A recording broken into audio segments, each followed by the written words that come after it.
ఏపీలో ఒక రకమైన రాజకీయాలు నడుస్తున్నాయి. ఇప్పుడు ప్రస్తుతం కొట్టుకోవడాలు జరుగుతున్నాయి, దాడులు. ఈ కుప్పంలో కావచ్చు, మంగళగిరిలో కావచ్చు, ఎందులో చూసుకున్నా, ఏ నియోజకవర్గంలో చూసుకున్నా ఏదో ఒక దగ్గర దాడులు జరుగుతున్నాయి. అటు వైసీపీ వాళ్ళ పైన లేదా టీడీపీ వాళ్ళ పైన కానీ. ఎందుకు అంటారు అసలు?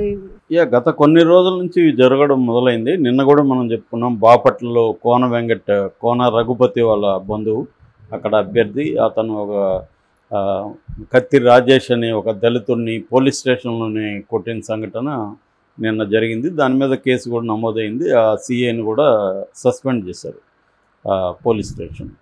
సో అది మొన్న జరిగింది. నిన్న చాలా చోట్ల వైలెన్స్ జరిగింది. ముఖ్యంగా పల్నాడులో రెంటచింతల గ్రామంలో ఒక టీడీపీ బూత్ ఏజెంట్లుగా ఉండడానికి ఎవరో రెడీ అయ్యారు ఇద్దరు.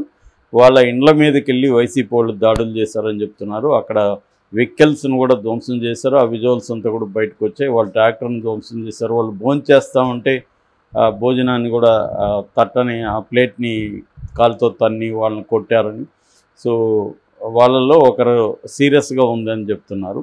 అది రెంటచింతల్లో జరిగింది. దానికి సంబంధించి అక్కడ కారంపూడి పోలీస్ స్టేషన్ పరిధిలో సిఐ నారాయణ స్వామి మీద చర్య తీసుకోవాలని కూడా తెలుగుదేశం వాళ్ళు కంప్లైంట్ చేస్తున్నారు. బట్ ఇప్పటివరకు అయితే ఆ విషయానికి సంబంధించి చర్య తీసుకోలేదు, కానీ కేసులు అయితే పెట్టారు. అదనపు బలగాలను కూడా పంపించారు. అట్లాగే ఈసీ నుంచి ఒక ప్రత్యేక పర్యవేక్షకుడిని కూడా అక్కడికి పంపించారు, విశ్వేశ్వరరావు అనేసి. అట్లాగే కడప మండలంలో కోగొట్టం అనే చోట వైసీపీ టీడీపీ ఇద్దరు కూడా కొట్టుకున్నట్టుగా అక్కడ వార్తలు వచ్చాయి. అట్లాగే మచిలీపట్నంలో కూడా వైలెన్స్ జరిగిందని వచ్చాయి. కుప్పంలో ఆల్రెడీ ఏంటంటే చంద్రబాబుకి ఈసారి కొద్దిగా టఫ్గా ఉన్న పరిస్థితి అక్కడ ఉంది కుప్పంలో. అందుకనే భువనేశ్వర్ని అక్కడే ఉంచారు. సో చంద్రబాబు ఏంటంటే రాష్ట్ర వ్యాప్తంగా తిరిగాడు కాబట్టి అక్కడ కాన్సన్ట్రేట్ చేయలేకపోయాడు. బట్ వైసీపీ ఎప్పటి నుంచో అక్కడ కాన్సన్ట్రేట్ చేస్తుంది. సో అందుకని చంద్రబాబు కూడా అక్కడ టఫ్ అంటున్నారు. కాబట్టి అక్కడ కూడా పెద్ద ఎత్తున రౌడీలు దించి చేశారు. అట్లాగే తిరుపతిలో ముందు నుంచి కూడా అక్కడ ఆరణి శ్రీనివాసులు జనసేన అభ్యర్థి, ఆయన చిత్తూరు రౌడీలు తీసుకొచ్చి దాదాపు 30-40 మందిని అక్కడ అభ్యర్థులుగా ప్రకటించి అక్కడ నామినేషన్లు వేయించారని ఇటు భూమన కరుణాకర్ రెడ్డి, అంటే భూమన అభినయ్ రెడ్డి వాళ్ళ నాన్న భూమన అభినయ్ రెడ్డి అభ్యర్థి అక్కడ వైసీపీ తరఫున. సో వాళ్ళు ఆరోపిస్తున్నారు, వీళ్ళేమో రివర్స్లో వాళ్ళని ఆరోపిస్తున్నారు. అక్కడ తిరుపతి జిల్లాకు సంబంధించి కూడా 5 మంది సీఏలను కూడా అనంతపూర్కి అర్ధరాత్రి ట్రాన్స్ఫర్ చేసింది ఈసీ.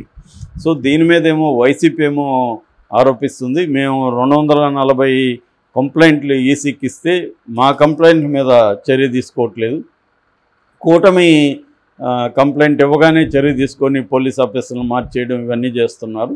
క్లియర్గా ఈసీ కూటమి తరఫున పనిచేస్తుంది అనేది వైసీపీ నాయకులు మల్లాది విష్ణు కూడా నిన్న కూడా ఆరోపించాడు.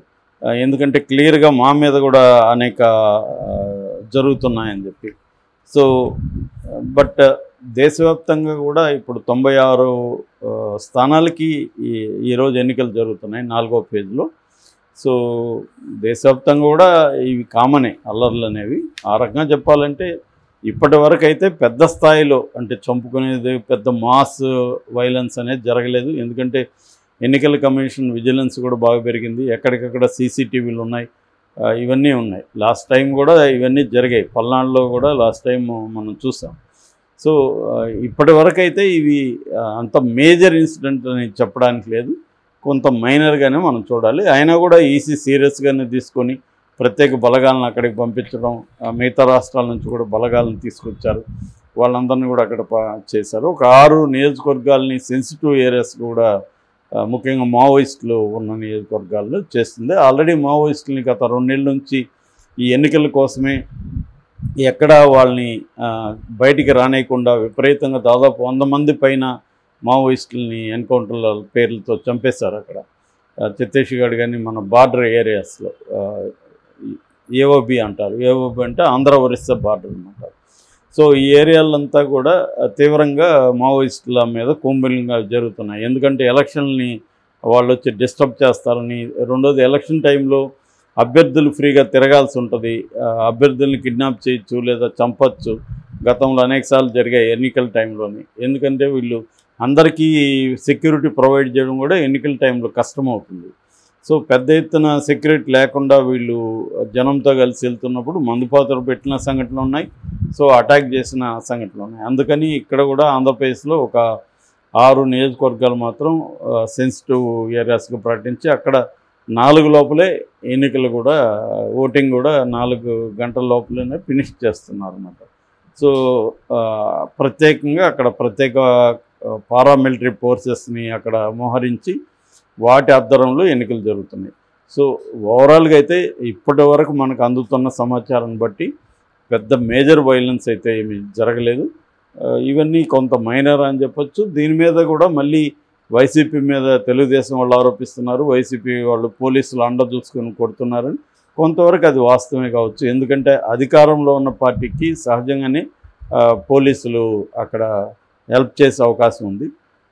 ఆ రకంగా జరుగుతున్నాయి. అందుకని ఇప్పుడు మనకి గత కొంతకాలంగా 4-5 రోజుల నుంచి చూస్తే అనేక మందిని సస్పెండ్ చేస్తుంది పోలీసుని, లేదా ఒక జిల్లా నుంచి ఇంకొక జిల్లాకు మారుస్తుంది. సో ఆ రకంగా కూడా రాత్రికి రాత్రే 5 మంది సీఏల్ని మార్చింది. అందులో అంజు యాదవ్ అని అప్పట్లో పవన్ కళ్యాణ్ ఇక్కడ నుంచి అది పనిగా పోయి తిరుపతిలో ఆమె మీద కంప్లైంట్ ఇచ్చాడు. ఎందుకంటే వాళ్ళ జనసేన నాయకుల్ని ఆమె పబ్లిక్గా చంపదెబ్బలు కొట్టడం, ఆ వీడియోలు అందు బయటకు వచ్చాయి. సో ఆమెను అప్పుడు ఏమీ చర్య తీసుకోలేదు, జస్ట్ ట్రాన్స్ఫర్ చేశారు అంతే. కాళహస్తి నుంచి తిరుపతికి ట్రాన్స్ఫర్ చేశారు. సో ఆమెను కూడా ఇప్పుడు అనంతపూర్కి బదిలీ చేసింది. అనంతపూర్లో అయితే ఎన్నికల డ్యూటీ అయితే ఇచ్చారు వాళ్ళకి, బట్ అనంతపూర్కి వెళ్ళమన్నారు. ఎందుకంటే తిరుపతిలో వీళ్ళందరూ కలిసి అక్కడ కూటమికి యాంటీగా పనిచేస్తున్నారు, పెద్దిరెడ్డి ఆధ్వర్యంలోనూ ఈ పోలీస్ డిపార్ట్మెంట్ ఉంది అనేది అక్కడ ప్రధానమైన విమర్శలు. సో ఓవరాల్గా తీసుకున్నప్పుడు ఎన్నికల వైలెన్స్ అనేది ఆ స్థాయిలో లేదని చెప్పుకోవచ్చు. తెలంగాణలో అయితే తెలంగాణలో కూడా కొన్ని ఏరియాలో వైలెన్స్ జరుగుతుంది, ముఖ్యంగా నక్సలైట్ బార్డర్ ఏరియాలో అవన్నీ ఇక్కడ కూడా సెన్సిటివ్ ఏరియాస్ ఉన్నాయి. సో ఇది బేసిక్గా అయితే ఇప్పటివరకు అందుతున్న సమాచారం బట్టి ఆంధ్రప్రదేశ్లో దాదాపు 10% 2 గంటల్లో పోలింగ్ స్టార్ట్ అయిన 2 గంటల్లో 10% ఓటింగ్ నమోదైందంటే మంచి పరిణామం చెప్పుకోవచ్చు. అదే తెలంగాణలో 9.5%, 9.5% ఇక్కడ అయింది. సో ఆంధ్రలో కొంత అక్కడ నేచురల్గానే ఎప్పుడైనా కూడా మనకి అసెంబ్లీ ఎన్నికల్లో కొంత యాక్టివ్గా పాల్గొంటారు. ఎందుకంటే లోకల్ ఇష్యూస్ ఉంటాయి, లోకల్ ఎమ్మెల్యేలు క్యాండిడేట్లు వాళ్ళు ఆర్గనైజ్ చేసి తీసుకొస్తారు. ఇక్కడ అంత ఎంపీ ఎలక్షన్లు కాబట్టి ఇక్కడ అంత ఇది ఉండదు. ఇప్పుడు హైదరాబాద్లో అంటే ఇంకా కూడా తగ్గిపోతుంది, ఎందుకంటే ఇక్కడ ఉన్న వాళ్ళల్లో చాలామంది ఊర్లకు వెళ్ళిపోయారు. వాళ్ళకి కొంతమందికి డబుల్ ఓటు ఉంటుంది, ఇక్కడ ఉంటుంది అక్కడ ఉంటుంది. దాన్ని కూడా పెద్ద ఎత్తున ఏరేయడానికి ట్రై చేస్తారు, కానీ ఒక్కొక్కసారి ఆ డబుల్ ఓటింగ్ ఉండే అవకాశం కూడా ఉంది అన్నమాట.